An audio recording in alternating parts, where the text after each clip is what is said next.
This time I'm introducing my son, Rob. Rob was born in 1969 in Fort Sill, Oklahoma. He grew up as a kid always loving Army things. Rob was commissioned through ROTC at the University of South Florida into the Ordnance Corps, and it got him on active duty.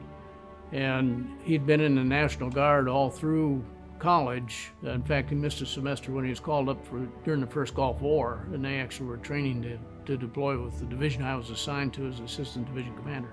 First duty station, 24th Division, Fort Stewart, Georgia, now 3rd Infantry Division. He started out as a forward support battalion platoon leader for the General Support Platoon, which had all the generators and weapons and that sort of thing. His platoon was about 70 people.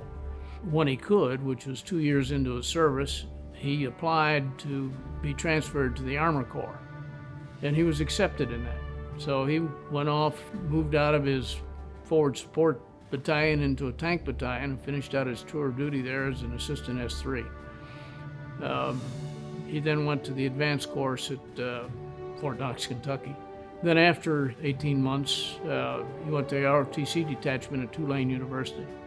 Spent 3 years there. Then he went overseas to Korea for a year, Leavenworth, and back to Fort Polk. Now the reason he went back to Fort Polk is he got married. So Fort Polk became kind of his home base. Was assigned as a brigade plans officer and operations officer. The brigade deployed to Iraq, and they had in the sector part of Baghdad. When he came over there, he became the brigade chief of operations. He moved down to the cavalry squadron in the brigade as the squadron S3 about halfway through his tour, and spent the rest of the time there. Now, while his contribution there was among coordinating attacks and that sort of thing, is they built part of the wall around Sadr City. And they took a different approach. The brigade to their north took the approach of doing it during the daytime. They had a lot of people shot. Rob said, we're not going to do that, we're going to build it at night. And so they didn't lose any soldiers while they were under construction because the bad guys didn't have that kind of equipment to be able to shoot at them at night. So he had a very good tour there. Went back to Fort Polk, stayed on as the Squadron XO for another year. The squadron got ready to deploy, and he moved to Washington, D.C. to stick with his family. Worked in the Pentagon for about a year and a half, maybe 2.5 years.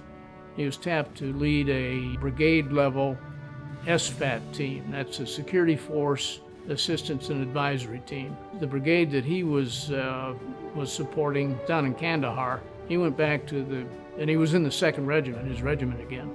So he got all of those battalion level teams that reported to him. So he, commanded a pretty big group by the time it was all over.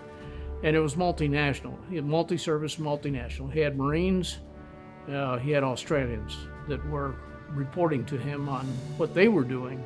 He came back to Washington after his leave and everything was over. He joined the Joint Staff, was in the Mideast Division as Deputy Division Chief. For a short time, he was Division Chief, looking at policy for the Arabian Peninsula. And then he retired a couple of years ago.